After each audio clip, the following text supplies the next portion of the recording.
क्या आप जानते हैं महाभारत युद्ध के इन 18 दिनों के रहस्यों को? नहीं? तो आइए जानते हैं उन युद्ध के 18 दिनों के रहस्य। इस कथा में हम युद्ध के प्रत्येक दिन के घटना को विस्तार से बताएंगे। माना जाता है कि महाभारत जैसे भीषण युद्ध में एकमात्र जीवित बचने वाला कौरव युयुत्सु था तथा 24,165 कौरव सैनिक लापता हो गए थे। महाभारत के एक पात्र शल्य लव कुश के 50वीं पीढ़ी में हुए थे, जो महाभारत के युद्ध में कौरवों के पक्ष से लड़े थे। शोधानुसार यह ज्ञात किया गया है कि जब महाभारत का युद्ध हुआ था तब भगवान श्री कृष्ण की आयु 83 वर्ष थी। उन्होंने महाभारत युद्ध के 36 वर्ष बाद अपनी देह त्यागी थी। इससे यह ज्ञात होता है भगवान श्री कृष्ण 119 वर्ष तक धरती में विद्यमान रहे।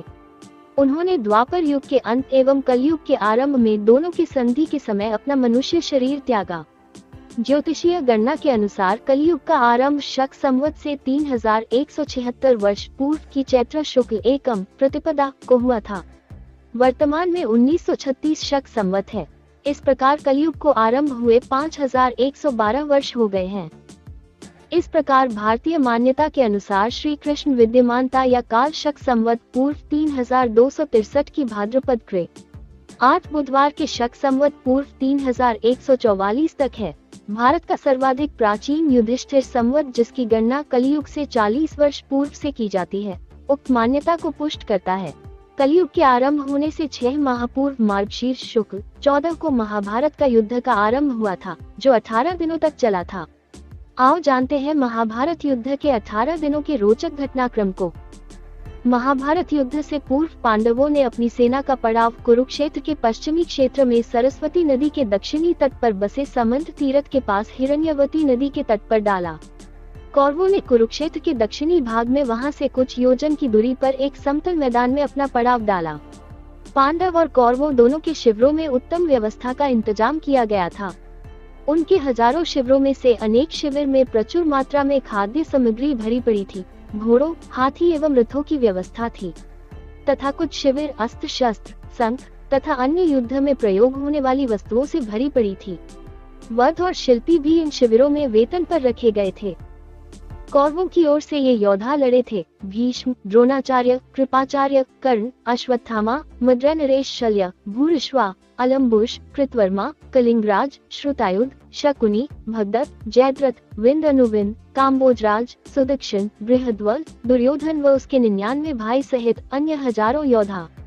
पांडवों की ओर थे ये जनपद पांचाल, चेदी, काशी, करुष, मत्स्य, केकय, सृंजय, दक्षार्ण, सोमक, कुंती, आनप्त, दाशेरक, प्रभद्रक, अनूपक, किरात, पटचक, तितिर, चोल, पांड्य, अग्निवेश्य, कुंड, दानभारी, शबर, उद्भस, वत्स, पौंड, पिशाच, कुंड, कुंडीविश, मारुत, धेनुक, तगन और परतगन। पांडवों की ओर से लड़े थे ये योद्धा भीम, नकुल, सहदेव, अर्जुन, युधिष्ठिर, द्रौपदी के 5 पुत्र सात्यकी, उत्तमौजा, विराट, द्रुपद, धृष्टद्युम्न, अभिमन्यु, पांड्यराज, घटोत्कच, शिखंडी, युयुत्सु, कुंतीभोज, उत्तमौजा, शैब्य और अनूपराजनील। तटस्थ जनपद विदर्भ, शाल्व, चीन, लोहित्य, शोणित, नेपाल, कोंकण, कर्नाटक, केरल, आंध्र, द्रविड़ आदि ने इस युद्ध में भाग नहीं लिया। पितामह भीष्म की सलाह पर दोनों दलों ने एकत्र होकर युद्ध के कुछ नियम बनाए। उनके बनाए हुए नियम निम्नलिखित हैं। नंबर 1, प्रतिदिन युद्ध सूर्योदय से लेकर सूर्यास्त तक ही होगा। सूर्यास्त होते ही सब लोग अपने शिविरों की ओर लौट जाएंगे। नंबर 2, युद्ध समाप्त होने के पश्चात सभी लोग छल कपट छोड़कर एक दूसरे के साथ भाइयों वाला व्यवहार करेंगे। नंबर 3, जो रथ पर होगा वो दूसरे रथी से ही युद्ध करेगा। इसी तरह हाथी वाले से और पैदल वाले पैदल वालों से। नंबर 4, एक वीर से केवल एक ही वीर युद्ध कर सकता है। नंबर 5, भय आदि से भागते हुए या शरण में आए शरणार्थियों पर कोई भी अस्त्र शस्त्र नहीं चलाएगा। नंबर 6, जो भी व्यक्ति युद्ध में निहत्था हो जाएगा उस पर भी शस्त्र नहीं चलाया जाएगा। नंबर 8, युद्ध में जो व्यक्ति सेवक का कार्य करेगा उस पर कोई अस्त्र शस्त्र का प्रयोग नहीं करेगा। प्रथम दिन का युद्ध। महाभारत के प्रथम दिन जब अर्जुन ने दूसरी तरफ खड़ी दुश्मन सेना में अपने ही सगे भाई बंधुओं, गुरु, पितामह आदि को देखा तो उन्होंने कृष्ण से अपने ही सगे संबंधियों के विरुद्ध युद्ध नहीं करने की बात कही। तब भगवान श्री कृष्ण उन्हें समझाते हुए गीता का उपदेश दिया। उसी समय भीष्म पितामह ने सभी योद्धाओं से कहा कि कुछ ही देर में युद्ध आरंभ होने वाला है, अतः जो भी योद्धा अपना पक्ष बदलना चाहता है वो इसके लिए स्वतंत्र है। तभी कौरव की सेना में से युयुत्सु अपनी सेना लेते हुए पांडवों के पक्ष में हो लिया। ऐसा युधिष्ठिर के क्रियाकलापों के कारण संभव हुआ। कृष्ण द्वारा अर्जुन को गीता उपदेश देने के पश्चात अर्जुन ने देवदत्त नामक शंख बजाकर युद्ध का आरंभ किया। महाभारत के इस दिन युद्ध में 10 सैनिक मारे गए। भीम ने दुशासन के साथ युद्ध करा, वही अर्जुन पुत्र अभिमन्यु ने भीष्म के साथ युद्ध करते हुए उनके रथ का ध्वजदंड उखाड़ दिया। इस युद्ध में पांडवों को भारी नुकसान उठाना पड़ा। पांडवों की ओर से लड़ रहे विराट नरेश के पुत्र उत्तर और श्वेत क्रमश शल्य और भीष्म के हाथों मारे गए। भीष्म ने पांडवों की सेना को काफी नुकसान पहुंचाया। कौन मजबूत रहा? पहले भी पांडवों की सेना को भारी नुकसान पहुंचा तथा कौरवों की सेना उन पर भारी पड़ी। दूसरे दिन का युद्ध। कृष्ण के उपदेश के बाद अर्जुन तथा भीष्म, धृष्टद्युम्न तथा द्रोण के मध्य युद्ध हुआ। सात्यकी ने भीष्म के सारथी को घायल कर दिया। द्रोणाचार्य ने धृष्टद्युम्न को कई बार हराया और उसके कई धनुष काट दिए। भीष्म द्वारा अर्जुन और श्री कृष्ण को कई बार घायल किया गया। इस दिन भीम का कलिंगों और निषादों से युद्ध हुआ तथा भीम द्वारा सहस्रों कलिंग और निषाद मार गिराए गए। अर्जुन ने भी भीष्म को भीषण संहार मचाने से रोके रखा। कौरवों की ओर से लड़ने वाले कलिंगराज भानुमान, केतुमान, अन्य कलिंग वीर योद्धा मार गए। कौन मजबूत रहा? दूसरे दिन कौरवों को नुकसान उठाना पड़ा और पांडव पक्ष मजबूत रहा। तीसरे दिन का युद्ध। कौरवों ने गरुड़ तथा पांडवों ने अर्धचंद्राकार जैसी सैन्य व्यूह रचना की। कौरवों की ओर से दुर्योधन तथा पांडवों की ओर से भीम व अर्जुन सुरक्षा कर रहे थे। इस दिन भीम ने घटोत्कच के साथ मिलकर दुर्योधन की सेना को युद्ध से भगा दिया। ये देखकर भीष्म भीषण संहार मचा देते हैं। श्री कृष्ण अर्जुन को भीष्म वध करने को कहते हैं, परंतु अर्जुन उत्साह से युद्ध नहीं कर पाता, जिससे श्री कृष्ण स्वयं भीष्म को मारने के लिए उद्यत हो जाते हैं, परंतु अर्जुन उन्हें प्रतिज्ञारूपी आश्वासन देकर कौरव सेना का भीषण संहार करते हैं। वे एक दिन में ही समस्त प्राच्य, सौवीर, शूद्रक और माल क्षत्रिय गणों को मार गिराते हैं। भीम के बाण से दुर्योधन अचेत हो गया और तभी उसका सारथी रथ को भगा ले गया। भीम ने सैकड़ों सैनिकों को मार गिराया। इस दिन भी कौरवों को ही अधिक क्षति उठाना पड़ती है। उनके प्राच्य, सौवीर, शूद्रक और माल वीर योद्धा मारे जाते हैं। कौन मजबूत रहा? इस दोनों ही पक्ष ने डटकर मुकाबला किया। युद्ध का चौथा दिन। महाभारत के इस दिन कौरवों की सेना को युद्ध भारी नुकसान पहुंचा। इस दिन कौरवों ने अर्जुन को अपने बाणों से ढक दिया, परंतु अर्जुन ने अपने सामर्थ्य से सभी को मार भगाया। भीम ने इस दिन कौरवों की सेना में खलबली मचा के रख दी थी। दुर्योधन ने अपनी गज सेना को भीम को मारने के लिए भेजा, परंतु भीम ने अपने पुत्र घटोत्कच की सहायता से सभी का नाश कर दिया। इस युद्ध में 14 कौरव भी मारे गए, परंतु राजा भगदत्त द्वारा जल्द ही भीम पर नियंत्रण पा लिया गया। भीम और अर्जुन ने मिलकर भीष्म को कभी कड़ी चुनौती दी। कौन मजबूत रहा? इस दिन कौरवों को भारी नुकसान उठाना पड़ा और पांडवों का पक्ष भारी रहा। पांचवें दिन का युद्ध। श्री कृष्ण के उपदेश के बाद युद्ध की शुरुआत हुई और फिर भयंकर मार काट मची। दोनों ही पक्षों के सैनिकों का भारी संख्या में वध हुआ। इस दिन भीष्म ने पांडव सेना को अपने बाणों से ढक दिया। उन पर रोक लगाने के लिए क्रमशः अर्जुन और भीम ने उनसे भयंकर युद्ध किया। सात्यकी ने द्रोणाचार्य को भीषण संहार करने से रोके रखा। भीष्म द्वारा सात्यकी को युद्ध क्षेत्र से भगा दिया गया। सात्यकी के 10 पुत्र मारे गए। कौन मजबूत रहा? इस दोनों ही पक्ष ने डटकर मुकाबला किया। छठे दिन का युद्ध। कौरवों ने क्रोंच व्यूह तथा पांडवों ने मकव्यूह के आकार की सेना कुरुक्षेत्र में उतारी। भयंकर युद्ध के बाद द्रोण का सारथी मारा गया। युद्ध में बार बार अपनी हार से दुर्योधन क्रोधित होता रहा, परंतु भीष्म उसे ढांढस बंधाते रहे। अंत में भीष्म द्वारा पांचाल सेना का भयंकर संहार किया गया। कौन मजबूत रहा? इस दोनों ही पक्ष ने डटकर मुकाबला किया।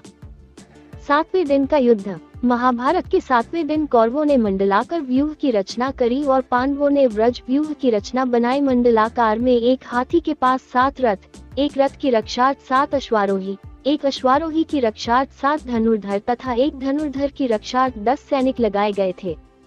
सेना के मध्य दुर्योधन था। वज्राकार में 10 मोर्चों पर घमासान युद्ध हुआ।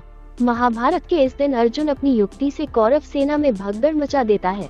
धृष्टद्युम्न दुर्योधन को युद्ध में हरा देता है। अर्जुन पुत्र इरावान द्वारा विंद और अनुविंद को हरा दिया जाता है। भगदत्त घटोत्कच को और नकुल सहदेव मिलकर शल्य को युद्ध क्षेत्र से भगा देते हैं। ये देखकर एक बार भीष्म फिर से पांडव सेना का भयंकर संहार करते हैं। विराट पुत्र शंख के मारे जाने से इस दिन कौरव पक्ष की क्षति होती है। कौन मजबूत रहा? इस दोनों ही पक्ष ने डटकर मुकाबला किया। 8वें दिन का युद्ध। महाभारत के इस दिन कौरवों ने कछुआ व्यूह तो पांडवों ने 3 शिखरों वाल व्यूह रचा। पांडवों द्वारा इस दिन धृष्टराज के 8 पुत्रों का वध हो जाता है। वही अर्जुन की दूसरी पत्नी उल्पी के पुत्र इरावन का बकासुर के पुत्र द्वारा वध कर दिया जाता है। घटोत्कच द्वारा दुर्योधन पर शक्ति का प्रयोग, परंतु बंगनरेश ने दुर्योधन को हटाकर शक्ति का प्रहार स्वयं के ऊपर ले लिया तथा बंगनरेश की मृत्यु हो जाती है। इस घटना से दुर्योधन के मन में मायावी घटोत्कच के प्रति भय व्याप्त हो जाता है। तब भीष्म की आज्ञा से भगदत्त घटोत्कच को हराकर भीम, युधिष्ठिर व अन्य पांडव सैनिकों को पीछे धकेल देता है। दिन के अंत तक भीमसेन धृतराष्ट्र के 9 और पुत्रों का वध कर देता है। पांडव पक्ष की क्षति। अर्जुन पुत्र इरावान का अम्बुश द्वारा वध। कौरव पक्ष की क्षति। धृतराष्ट्र के 17 पुत्रों का भीम द्वारा वध। कौन मजबूत रहा? इस दोनों ही पक्ष ने डट किया और दोनों की पक्ष को नुकसान उठाना पड़ा। हालांकि कौरवों को ज्यादा क्षति पहुंची। 9वें दिन का युद्ध। महाभारत के इस दिन के युद्ध में कृष्ण के उपदेश के चलते भयंकर युद्ध हुआ, जिसमें भीष्म ने अपनी ताकत दिखाते हुए अर्जुन के रथ को जर्जर कर दिया और अर्जुन को घायल। भीष्म के इस भयंकर संहार और अपने रथ को जर्जर अवस्था में देख कृष्ण से रहा नहीं जाता और वे अपने रथ का पहिया लेकर भीष्म की ओर बढ़ते हैं, परंतु बाद में उन्हें जब अपनी प्रतिज्ञा का ध्यान आता है तो वे शांत हो जाते हैं। परंतु इस दिन भीष्म ने पांडवों की सेना को बहुत नुकसान पहुंचाते हैं। कौन मजबूत रहा? इस दिन कौरवों का पक्ष मजबूत रहता है।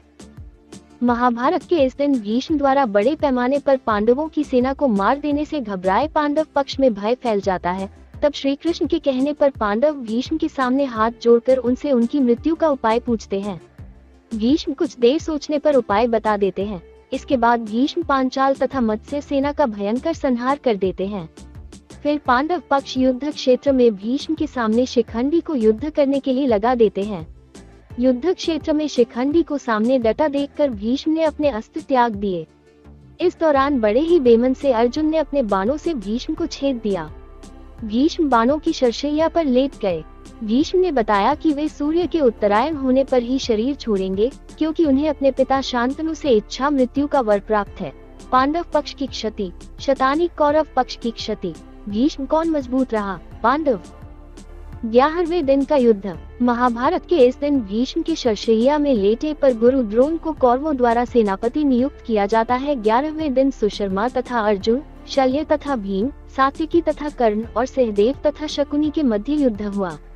कर्ण भी इस दिन पांडव सेना का भारी संहार करता है। दुर्योधन और शकुनी गुरु द्रोण से कहते हैं कि यदि युधिष्ठिर को युद्ध में हराकर बंदी बना लिया जाए तो युद्ध अपने आप समाप्त हो जाएगा। उन दोनों के कहने पर गुरु द्रोण युधिष्ठिर के साथ युद्ध कर उन्हें हरा देते हैं, परंतु जब वे उन्हें बंदी बनाकर ले जाते हैं तभी अर्जुन वहां आकर अपनी बलों के वर्षा द्वारा उन्हें रोक देते हैं।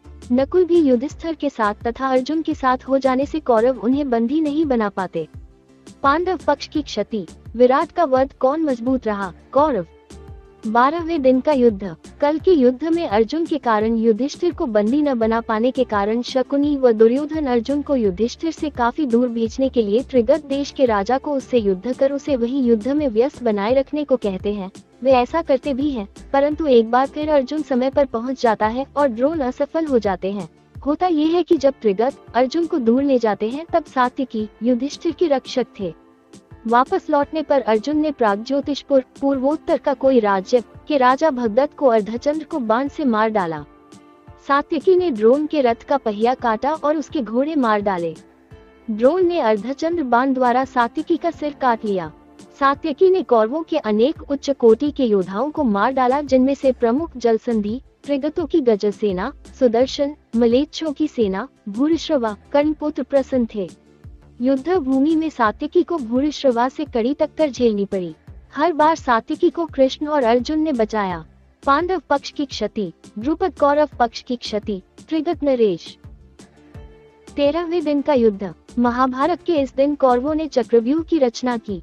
इस दिन दुर्योधन राजा भगदत्त को अर्जुन को व्यस्त बनाए रखने को कहते हैं। भगदत्त युद्ध में एक बार फिर से पांडव वीरों को भगाकर भीम को एक बार फिर हरा देते हैं। फिर अर्जुन के साथ भयंकर युद्ध करते हैं। श्री कृष्ण भगदत्त के वैष्णवास्त्र को अपने ऊपर ले उससे अर्जुन की रक्षा करते हैं। अंततः अर्जुन भगदत्त की आंखों की पट्टी को तोड़ देता है, जिससे उसे दिखना बंद हो जाता है और अर्जुन इस अवस्था में ही छल से उनका वध कर देता है। इसी दिन द्रोण युधिष्ठिर के लिए चक्रव्यूह रचते हैं, जिसे केवल अभिमन्यु तोड़ना जानता था, परंतु निकलना नहीं जानता था। अतः अर्जुन युधिष्ठिर, भीम आदि को उसके साथ भेजता है, परंतु चक्रव्यूह के द्वार पर वे सब के सब जयद्रथ द्वारा शिव के वरदान के कारण रोक दिए जाते हैं और केवल अभिमन्यु ही प्रवेश कर पाता है। ये लोग करते हैं अभिमन्यु का वध। कर्ण के कहने पर सातों महारथियों कर्ण, जयद्रथ, द्रोण, अश्वत्थामा, दुर्योधन, लक्ष्मण तथा शकुनी ने एक साथ अभिमन्यु पर आक्रमण किया। लक्ष्मण ने जो गदा अभिमन्यु के सिर पर मारी, वही गदा अभिमन्यु ने लक्ष्मण को फेंककर मारी। इससे दोनों की उसी समय मृत्यु हो गई। अभिमन्यु के मारे जाने का समाचार सुनकर जयद्रथ को कल सूर्यास्त से पूर्व मारने की अर्जुन ने प्रतिज्ञा की, अन्यथा अग्नि समाधि ले लेने का वचन दिया। पांडव पक्ष की क्षति। अभिमन्यु कौन मजबूत रहा? पांडव। 14वें दिन का युद्ध। महाभारत के इस दिन अर्जुन की अग्नि समाधि वाली बात सुनकर कौरव पक्ष में हर्ष व्याप्त हो जाता है और फिर वे ये योजना बनाते हैं कि आज युद्ध में जयद्रथ को बचाने के लिए सब कौरव योद्धा अपनी जान की बाजी लगा देंगे। द्रोण जयद्रथ को बचाने का पूर्ण आश्वासन देते हैं और उसे सेना के पिछले भाग में छिपा देते हैं। युद्ध शुरू होता है। भूरिश्रवा सात्विकी को मारना चाहता था, तभी अर्जुन ने भूरिश्रवा के हाथ काट दिए। वो धरती पर गिर पड़ा, तभी सात्विकी ने उसका सिर काट दिया। द्रोण द्रुपद और विराट को मार देते हैं। तब कृष्ण अपनी माया से सूर्यास्त कर देते हैं। सूर्यास्त होते देख अर्जुन अग्नि समाधि की तैयारी करने लगे जाते हैं। छिपा हुआ जयद्रथ जिज्ञासावश अर्जुन को अग्नि समाधि लेते देखने के लिए बाहर आकर हंसने लगता है।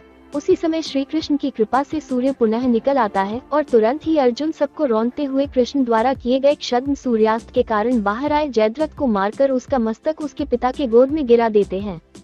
पांडव पक्ष की क्षति। द्रुपद, विराट। कौरव पक्ष की क्षति। जयद्रथ, भगदत्त। 15वें दिन का युद्ध। महाभारत के इस दिन द्रोण के संहारक शक्ति के बढ़ते जाने से पांडव सेना में हाहाकार मच गया।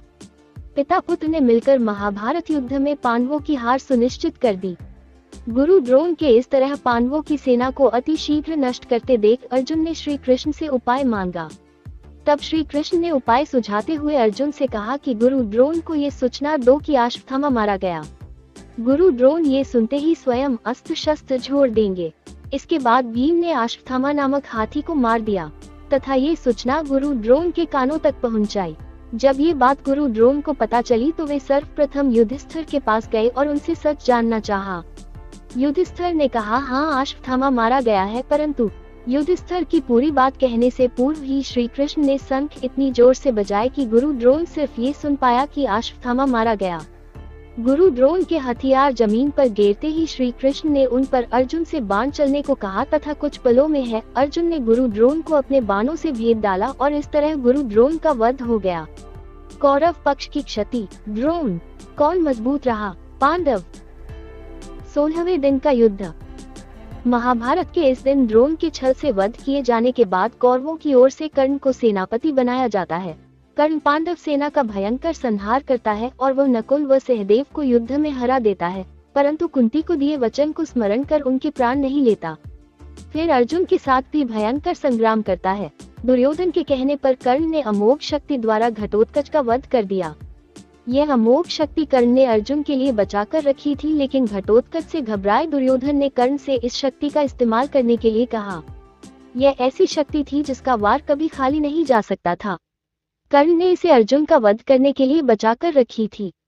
इस बीच भीम का युद्ध दुशासन के साथ होता है और वह दुशासन का वध कर उसकी छाती का रक्त पीता है और अंत में सूर्यास्त हो जाता है। कौरव पक्ष की क्षति। दुशासन कौन मजबूत रहा? दोनों। 17वें दिन का युद्ध। महाभारत के इस दिन शल्य को कर्ण का सारथी बनाया गया। इस दिन कर्ण भीम और युधिष्ठिर को हराकर कुंती को दिए वचन को स्मरण कर उनके प्राण नहीं लेता। बाद में वो अर्जुन से युद्ध करने लग जाता है। कर्ण तथा अर्जुन के मध्य भयंकर युद्ध होता है। कर्ण के रथ का पहिया धंसने पर श्री कृष्ण के इशारे पर अर्जुन द्वारा असहाय अवस्था में कर्ण का वध कर दिया जाता है। इसके बाद कौरव अपना उत्साह हार बैठते हैं। उनका मनोबल टूट जाता है। फिर शल्य प्रधान सेनापति बनाए गए, परंतु उनको भी युधिष्ठिर दिन के अंत में मार देते हैं। कौरव पक्ष की क्षति, कर्ण, शल्य और दुर्योधन के 22 भाई मारे जाते हैं।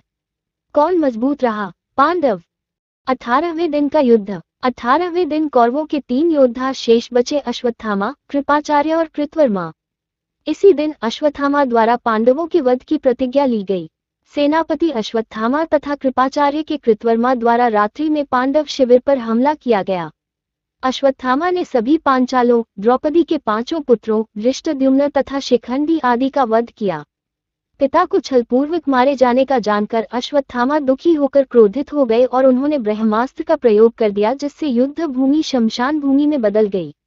ये देख कृष्ण ने उन्हें कलयुग के अंत तक कोढ़ी के रूप में जीवित रहने का शाप दे डाला। इस दिन भीम दुर्योधन के बचे हुए भाइयों को मार देता है, सहदेव शकुनी को मार देता है और अपनी पराजय हुई जान दुर्योधन भागकर सरोवर के स्तंभ में जा छुपता है। इसी दौरान बलराम तीर्थयात्रा से वापस आ गए और दुर्योधन को निर्भय रहने का आशीर्वाद दिया। छिपे हुए दुर्योधन को पांडवों द्वारा ललकारे जाने पर वह भीम से गदा युद्ध करता है और छल से जंघा पर प्रहार किए जाने से उसकी मृत्यु हो जाती है।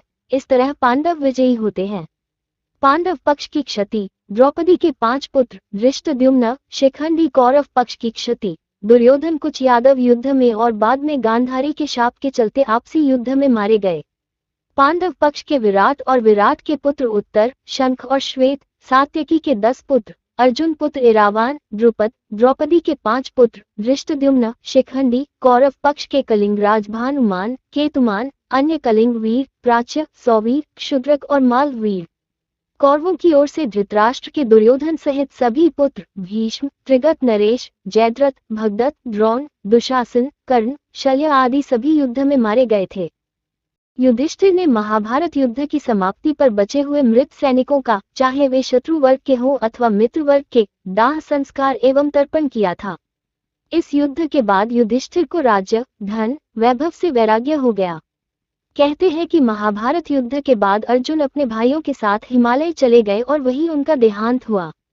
बच गए योद्धा। महाभारत के युद्ध के पश्चात कौरवों की तरफ से 3 और पांडवों की तरफ से 15 यानी कुल 18 योद्धा ही जीवित बचे थे, जिनके नाम हैं कौरव के कृतवर्मा, कृपाचार्य और अश्वत्थामा, जबकि पांडवों की ओर से युयुत्सु, युधिष्ठिर, अर्जुन, भीम, नकुल, सहदेव, कृष्ण, सात्यकी आदि। ये कथा सुनने के लिए आपका बहुत बहुत धन्यवाद। अगर कथा अच्छी लगी हो तो वीडियो को लाइक, शेयर और चैनल को सब्सक्राइब जरूर करें। कमेंट में राधे राधे जय श्री कृष्णा लिखना ना भूलें।